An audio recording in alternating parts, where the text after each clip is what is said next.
Order. Questions to the Prime Minister. Joan Wally. Question number one, Mr. Speaker. Prime Minister. Thank you, Mr. Speaker. This morning I had meetings with ministerial colleagues and others, and in addition to my duties in this House, I shall have further such meetings later today.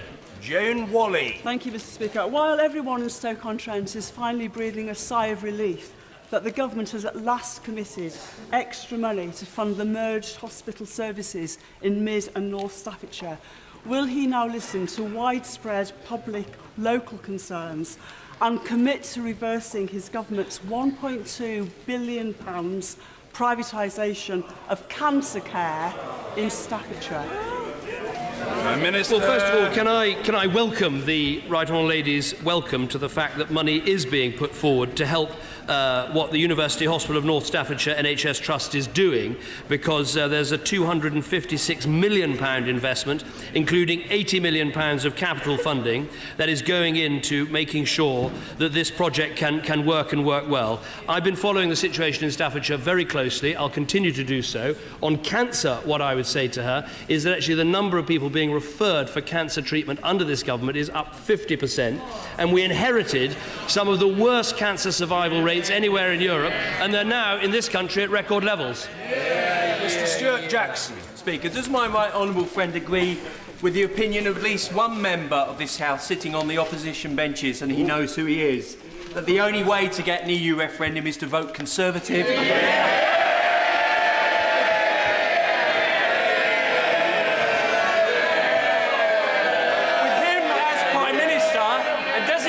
Such eminently sound judgment. I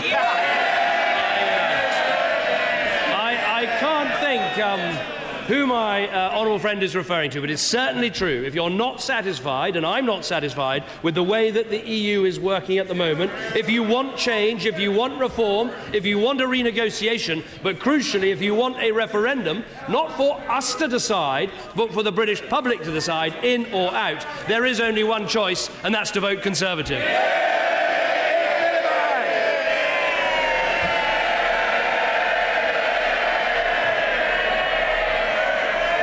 Mr. Speaker, I should say at the outset that I'm speaking through a sore throat, but I wouldn't have missed this meeting with the Prime Minister for the world. Today's full employment is welcome. Every time that someone gets a job, it's good for them and good for their family. Can he confirm that the latest figures show that wages are still failing to keep pace with inflation, and that he is presiding over the longest fall in living standards for a century? Well, first of all, let me say to the right honourable gentleman, I'm sure the whole House will wish him to get well soon with his sore throat. If he gets a doctor's appointment, we do hope he doesn't forget it, and he makes to make sure he turns up on time. Now, I'm very glad he has asked me about unemployment, because I think the figures out today, they do show our long-term plan is working. We see unemployment now below 2 million, we see the claimant count below 1 million, and we've just seen the biggest annual fall in unemployment since records began. Long-term unemployment, youth unemployment, long-term youth unemployment, women's unemployment are all down. But there's absolutely no complacency. And to answer his question directly, yes, of course, we have seen slow wage growth, but that is because we are recovering from the longest and deepest recession in this country's history. Let me remind him what the Institute for Fiscal Studies said, and they said this: we've had a great big recession. We've had the biggest recession we've had in 100 years. It will be astonishing if household incomes haven't fallen and earnings haven't fallen. Of course that's happened, and we know who's responsible. Mr. Speaker, he obviously noticed that I lost a couple of paragraphs in my speech. I've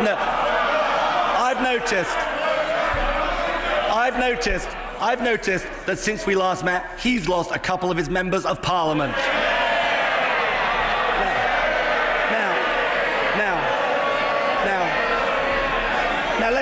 Now let's talk about what he said at conference. Before the last election, he lectured the Tory party and said this: you can't talk about tax reduction unless you can show how it is paid for. The public aren't stupid. So, Mr. Speaker, when he announced his £7 billion unfunded tax cut, he must have had a secret plan to pay for it. So what is it? Cutting public services or raising VAT? Prime Minister. Well, people don't have to look in the crystal ball with us. They can read the book. We have cut taxes for 26 million people in our country. We've taken 3 million people out of income tax altogether. We've raised the personal allowance to £10,000, so if you're on minimum wage, we've cut your income tax bill by 2/3. But we've only been able to do that because we remembered something important. Yes. You've got to have a long-term economic plan and you've got to cut the deficit. We do have a plan. The deficit is down by 1/3. The IMF say we're the fastest growing economy in the G7, and with a record like that, you can afford tax cuts that people deserve. We can see the record. Higher VAT, cuts to tax credits, hitting working families, and the bedroom tax. That is the record of this Prime Minister. Now, he can't be straight about his tax plans, so maybe he can be straight about his plans for tax credits. Can he confirm that as a result of his plans, a one-earner family with 2 children on £25,000 a year will lose almost £500 a year? The best way to help people is to take them out of income tax altogether. Next year, you'll be able to earn £10,500 before you pay any income tax altogether. We think it's better not to take money off people in the first place. But he wants to compare records, and after all, this is the Labour Party, so let's look at the record on Labour. And here it is. Women's unemployment up 26% under Labour, down 11% under this government. Youth unemployment up 44% under Labour, down 22% under this government. The fact is, the economy is growing, the deficit's coming down, we're getting Britain back to work, the long-term plan is working, but the one thing that could wreck it is a Labour government. He didn't answer the question or confirm the figures. Let me just tell him, they're the Chancellor's own figures showing people will be £500 a year worse off, and he can't even admit that. Now, let me ask him about a very specific issue, about disabled people and the minimum wage, which goes to the issue of living standards. In response to a question at Conservative Party conference, Lord Freud, the Welfare Reform Minister, said this: "You make a really good point about the disabled. There is a group where actually, as you say, they're not worth the full wage." Is that his view? No, absolutely not. Of course, disabled people should be paid the minimum wage, and the minimum wage under this government is going up, and going up in real terms. It's now at £6.50. We will be presenting our evidence to the Low Pay Commission, calling for another real terms increase in the minimum wage. He talked about the Chancellor's figures. Let me give him the Chancellor's figures. Inflation at 1.2%, a 5-year low. The biggest annual fall in unemployment since records began. The fastest growing economy in the G7, and next year pensioners getting an extra £150 a year. Those are the Chancellor's figures, those are the government's figures, and we know that we just get mayhem from Labour. To be clear, Mr. Speaker, about what the Welfare Reform Minister said, but it's very serious. He didn't just say that disabled people weren't worth the minimum wage. He went further and he said, and I quote, he was looking at, and I quote, whether there's something we can do if someone wants to work for £2 an hour. Mr. Speaker, surely someone holding those views can't possibly stay in his government. Well, those are not the views of the government. They're not the views of anyone in the government. The minimum wage is paid to everybody, disabled people included. Order. Passions are running high, but the answer from the Prime Minister must be heard. And I want to hear it. The Prime Minister. And let me tell you, I don't need lectures from anyone about looking after disabled people, so I don't want to hear any more of that. We pay the minimum wage, we're reforming disability benefits, we want to help disabled people in our country, we want to help more of them into work. And instead of casting aspersions, why doesn't he get back to talking about the economy? Well, I suggest that if he wants to protect the rights of disabled people, he reads very carefully what his welfare minister has said, because they are not the words of someone who ought to be in charge of policy relating to disabled people. Mr. Speaker, in the dog days of this government, the Conservative Party is going back to its worst instinct. Unfunded tax cuts, hitting the poorest hardest, now undermining the minimum wage. The nasty party is back. I can tell him what's happening under this government. Inflation is down, unemployment's down, the economy is growing, the deficit's coming down. We face some tough and difficult times in our country, but we've got a government that is on the side of hard-working people. Now, he came here and told us about the forgotten paragraphs in his speech. I've got a copy of them in here. They came under the heading of hard truths.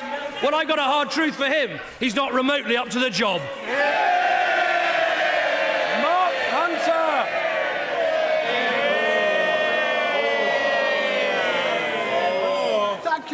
Thank you, Mr. Speaker. Mr. Speaker, hundreds of thousands of people across the United Kingdom have their privacy invaded by the menace of nuisance phone calls every day of the week.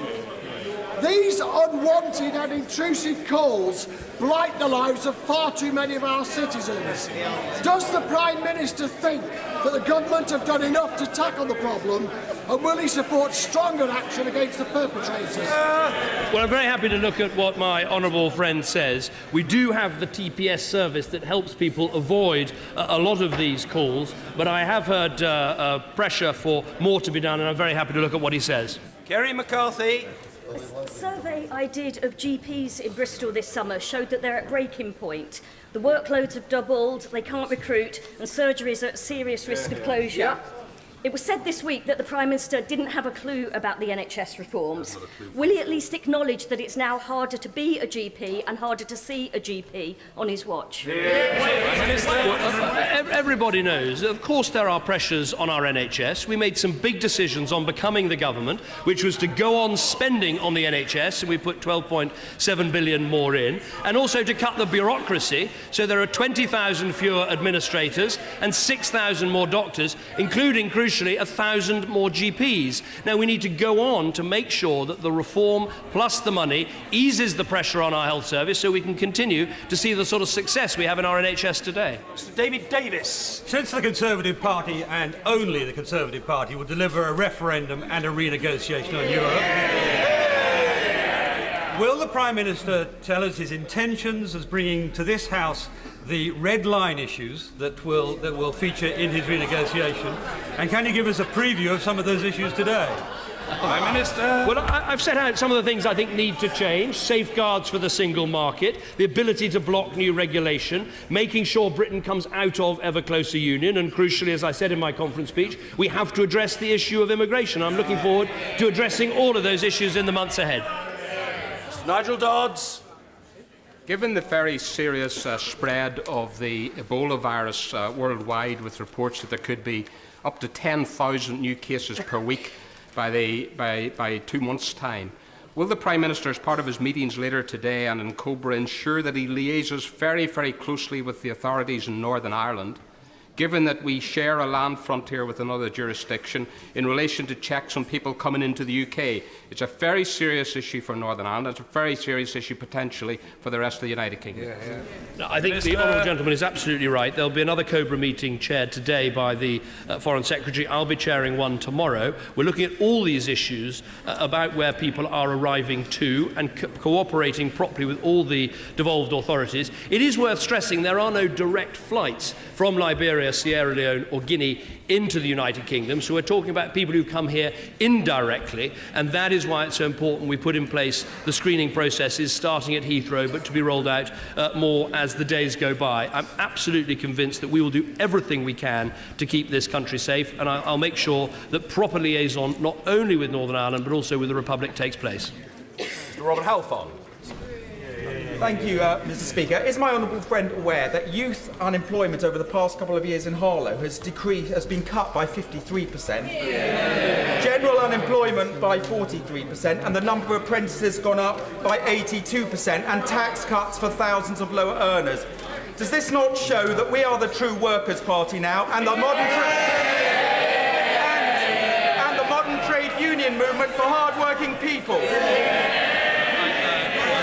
First of all, can I congratulate my honourable friend on all the work I know that he does locally to help promote jobs, to help promote apprenticeship and to promote training. He's absolutely right. A 56% decline in unemployment in his constituency. But let me stress, there is still more work to be done. We've got to stick to our long-term economic plan. We're not immune from the pressures, including the problems in the Eurozone. And so we need to stick to the plan and do everything we can to get even more people back to work. Mr. Adrian Bailey. Thank you, Mr. Speaker.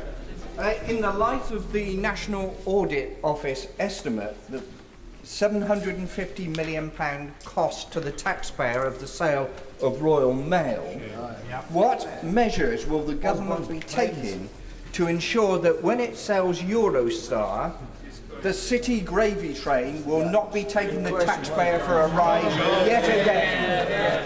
Well, first of all, let me say to the honourable gentleman, there wasn't a cost to the taxpayer of the sale of Royal Mail. There was a benefit to the taxpayer because for the first time we had a receipt in for the sale and we no longer had, as we did in the Labour years, loss after loss after loss. Now, we are looking at expressions of interest for the business that he referred to, and we'll make sure that we get value for money for taxpayer if we look to involve the private sector. Mr. Richard Graham. Mr. Speaker, the 1997 Joint Declaration committed Britain and China together to preserve the freedoms and stability of and a high degree of autonomy for Hong Kong for 50 years. Recent large demonstrations there show that the people of Hong Kong have real concerns over proposals for the election of their next chief executive. Does my right honourable friend agree with me that we should do everything possible to encourage the governments of Hong Kong and China to find ways for the widest possible choice in this important election, and that is vital to the stability of Hong Kong and the interests of both Britain and China? Minister. Yeah, I agree with my honourable friend that it is important that democracy involves real choices. And I also think we should be very clear about the importance we attach to the 1984 Joint Declaration, because, of course, that Joint Declaration makes very clear that the current social and economic systems in Hong Kong will remain unchanged, including the lifestyle, and it talks about rights and freedoms, including those of person, of speech, of the press, of assembly, of association, of travel, of movement, and indeed of strike. These are important freedoms jointly guaranteed through that Joint Declaration, and it is that most of all we should stand up for. Graham Jones. Thank you, Mr. Speaker. Proposed cuts to GP funding, proposed closure of a walk-in centre in Accrington, proposed cuts to the GP practice that's in Accrington, Victoria, A&E in special measures, the police taking constituents to A&E at Blackburn Royal in police cars, the NHS in my constituency is in crisis.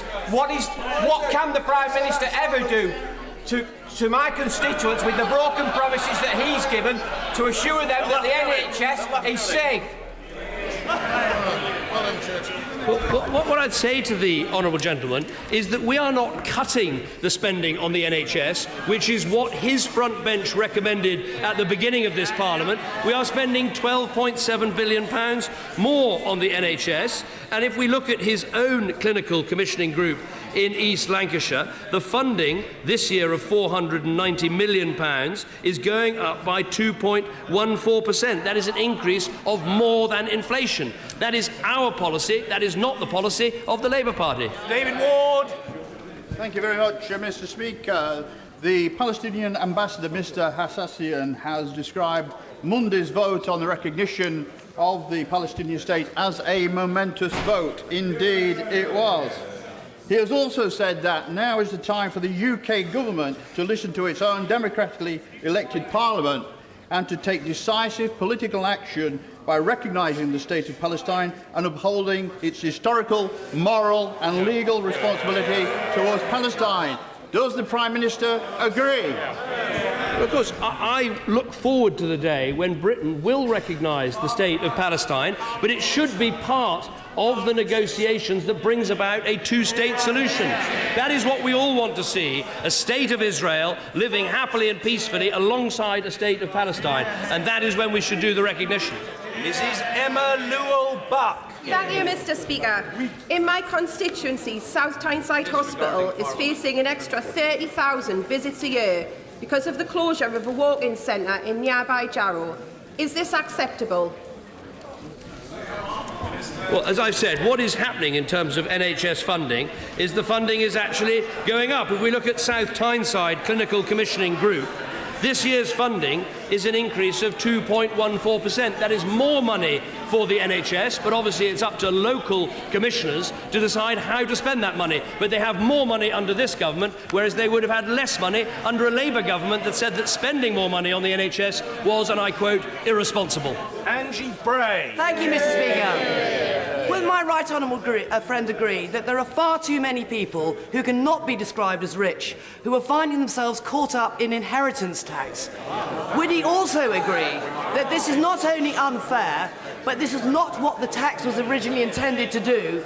And would he agree that we need to reform it as soon as possible? Prime Minister. Well, I agree with my honourable friend. Look, I think it was a step forward when the threshold was effectively increased by allowing the passing of things between husband and wife, which makes it £650,000 rather than, I think, the £315 that it was before. And that only happened because of the pressure from the Conservative Party when it was sitting over there. Taxes, as they say, are a matter for the Chancellor in his budget, but we all want to see a system over time, and this may have to wait some time, but we all want to see a system where it's only the very rich that pay inheritance tax and not hard-working people. Jenny Chapman. Thank you, Mr. Speaker. This summer, mothers from Darlington marched 300 miles to show their anger at his government's wasteful mismanagement of the health service. Does he agree? Darlington, I'd just like to help the Prime Minister. Darlington is in the northeast of England. Does he agree with the Darlington mums, and it seems a member of his own cabinet, that spending £3 billion on reorganising the NHS was his biggest mistake? What we did at the beginning of this Parliament was make sure that we cut the bureaucracy and put in the extra money. But let me say this to the Honourable Lady. The only way you have a strong National Health Service is having a strong economy. Let's look at the countries that ignored their deficits. Greece, they cut their NHS by 14%. Portugal, they cut their NHS by 17%. They have something in common with her leader. They all forgot the deficit. Jeremy Lefroy. Thank you very much, Mr. Speaker. May I welcome the £300 million investment into Stafford, Stoke, Cannock and Wolverhampton hospitals. But would my right honourable friend recognise the substantial improvements at Stafford in recent years and the very hard work of the staff there, and confirm when the NHS England-led review of consultant-led services at Stafford and consultant-led maternity services at Stafford will take place? Well, I'm delighted to add to what my honourable friend says about the hard work that's being done at Stafford Hospital. I think this link-up with North Staffordshire and the extra money that's been put in gives an opportunity for a fresh start. Obviously, like him, I want to see as many services maintained at Staffordshire Hospital, and I know the importance that local people attach to maternity services. People who live in Stafford want to have their children in their local hospital, and I quite understand that. Mr. Steve Reid. Thank you, Mr. Speaker. Does the Prime Minister agree that the £11.5 million wasted on a botched and abandoned reorganisation of South West London's NHS services would have been better spent providing more GPs so my constituents don't have to wait over 2 weeks to see a doctor? Minister. Well, he mentions waiting times. Let me remind him of something. When this government came to office, there were 18,000 people who were waiting longer than a year. That number is down to 500. That is what's happened because we've run the health service and run the economy effectively. And the reorganisation that took place in the NHS was about getting rid of bureaucracy. 20,000 fewer administrators, 6,000 more doctors, 3,000 more nurses. That is a record we can be proud of. Lauren Burt. Mr. Speaker, 1 in 4 beds in our hospitals is occupied by a patient with dementia. Being treated in ordinary wards can cause them distress and confusion, hampering their recovery and that of other patients. Would the Prime Minister agree with me and with health practitioners in my local hospital in Solihull that patients with dementia should be cared for by specially trained staff and, where necessary, in separate wards? And will he support my campaign to make it so across England? I think in dementia we face an enormous challenge in our country and indeed across the world, because so many people have this condition and so many people are likely to get it. What this government has done is increase massively the research that's going into dementia. We've trained over 1 million dementia friends so that we build more dementia-friendly communities, and we've trained over 100,000 NHS staff in how better to treat people with dementia. We're putting something like £50 million into hospitals to try and help them with the way that we treat dementia sufferers. But she's absolutely right. The more people who we can treat in the community, who we can maintain at home, the better, because very often for people, being in a hospital, particularly at A&E, is not the right answer for someone with dementia. Barbara Keeley. Thank you, Mr. Speaker. My constituent Alan Henning was brutally murdered by the self-styled Islamic State. In Eccles, we have lost a local hero who ignored his own safety to take aid to children in need in Syria. People from across this country have told me that they believe this noble sacrifice should be recognised in some way by a national honour and by support for his widow and children. Can the Prime Minister tell me if he supports these ideas and what we can do to progress them? Prime Minister. Well, I would look very carefully at the suggestion that she makes, because I think she's absolutely right that Alan Henning was a hero. He went to serve others. He went with no thought of his own safety, but it was about helping other people in their time of need. He was an entirely innocent man, and the fact that he was murdered in such a brutal fashion demonstrates the dreadfulness of the people that we are dealing with in ISIL. I know that people in Eccles and in Salford miss him greatly. I spoke to his wife, the family have been incredibly brave, and I think she makes a very good suggestion, which I'll take away and look at. Mr. Raymond Chishti.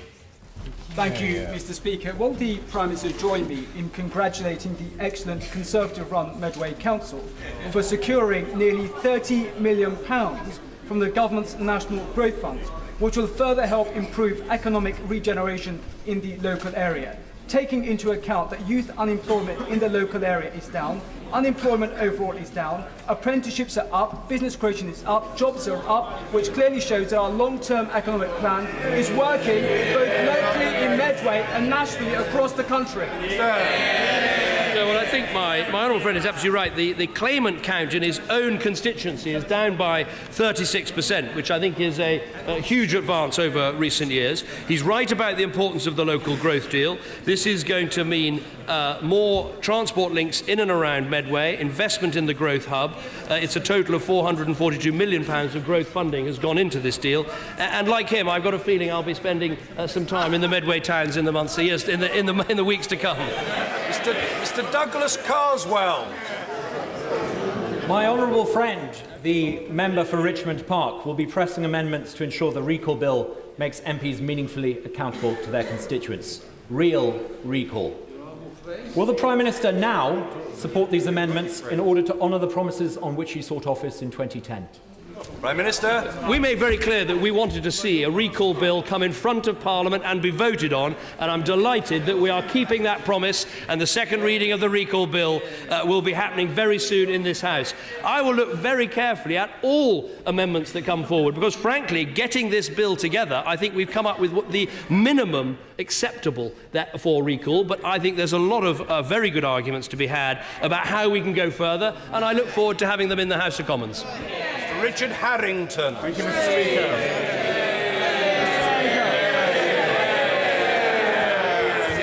Since 2010, there's been £50 million worth of expenditure of investment in schools in Watford. Only last week we had the announcement of the St John's Church of England primary school under Father John Stevenson. How can my right honourable friend assure me that this situation of massive investment in schools will continue, because it's hugely benefiting my constituents and their children? Good question. Minister. Well, we are spending £18 billion on school buildings in this Parliament. That is more than Labour spent in their first 2 terms of office combined, and I want us to see that continue. I think what we're seeing in our schools is not just this important building work, but we're seeing a massive change in culture and leadership as we see standards rise and we see school after school really transformed through their results. And I know that is happening in Watford as elsewhere. And so what we must do is carry on with this programme, carry on with our reforms and make sure we give more young people the chance of a good start in life. Nick Dakin. Thank you, Mr. Speaker. Today, Tata's announced that it hopes to sell its long products business, including the integrated steel site at Scunthorpe. People are understandably concerned about this. Will the Prime Minister meet with myself and a cross-party group of MPs whose communities are affected by this decision to make sure there's a bright future for long product steel in the UK, which underpins so much of British manufacturing? Prime Minister. Well, I'm very happy to meet with himself and other North Lincolnshire MPs about this vitally important issue. I think what we've seen in the last 4 years is actually some good developments in the steel industry, not least with the reopening of Redcar, with what's happened at Port Talbot. But I want to see a strong future for steelmaking in Scunthorpe. I know how important this is. We're engaging both with Tata Steel and with the company that is looking to buy this, and we look forward to those discussions. And also, he'll know that we took action in the budget to try and ease the burden on the energy-intensive users. We have seen a recovery of manufacturing in this country, particularly through the car industry, and obviously we want to see the steel industry as part of that. Mr. Duncan Hames. As the economy gets stronger, Mr. Speaker, we on these benches will not forget the deficit. But if the Prime Minister can afford his tax cuts, will he also commit to continue the protection to schools budgets that we have achieved under this coalition? Or must tax cuts for high earners and those inheriting estates come first? Well, as my honourable friend knows, the truth about all these things is we can only afford a strong school system and a strong health system if we maintain a strong economy. And that's why he's absolutely right. We mustn't forget about the deficit, as the Leader of the Opposition did. We've got to make sure we keep getting the deficit down, make sure we keep getting the country back to work. But the truth is, as we stand here today, the British economy is growing, more people are getting into work, we're making good progress on all our economic plans, but there's no complacency because we face real challenges in terms of what is happening in the rest of the world. But the biggest threat to the British economy is sitting a few feet away from me. People who have learned absolutely nothing. They would borrow more, they would tax more, they would spend more, they would take us right back to the start. Thank you, Mr. Speaker. Mr. Speaker, the people of Kobani in northern Syria are desperately fighting off attack from ISIS. The UN Secretary-General has asked for immediate action to tackle and support the beleaguered civilian population. What is the UK government doing to try and make sure that massacre is prevented in Kobani? Well, of course, we are taking action over the skies and in Iraq, but we fully support the action that America and other states are taking, including Arab states, over the skies of Syria, which has had some effect in terms of the town about which she speaks. I think there is a case for Britain doing more, but I recognise that right now what we've got to focus on is the air power over Iraq, the training of an effective Syrian national opposition, because in time the right answer for Syria is the same as the right answer for Iraq. A government that can represent all of its people, armed services that can fight on behalf of all of their people, and Britain should play its role in making sure that happens. Last but not least, Mr. Nigel Adams. Mr. Speaker. Will the Prime Minister join me in thanking the 45 companies and organisations who attended my 4th jobs fair last week? Would he also thank Selby College for putting on the event and the staff at Selby Job Centre Plus, and welcome the fact that unemployment in Selby and Ainsty is now down by over more than a half since the last election? I congratulate my honourable friend on holding these jobs fairs. I think these have been a very effective way of helping people who are looking for work to get those jobs. If we look at Yorkshire and Humberside overall, across the year we've seen a 46,000 reduction in unemployment. So this does demonstrate that unemployment is coming down right across our country, but we've got to stick to the long-term economic plan that's delivering. Order.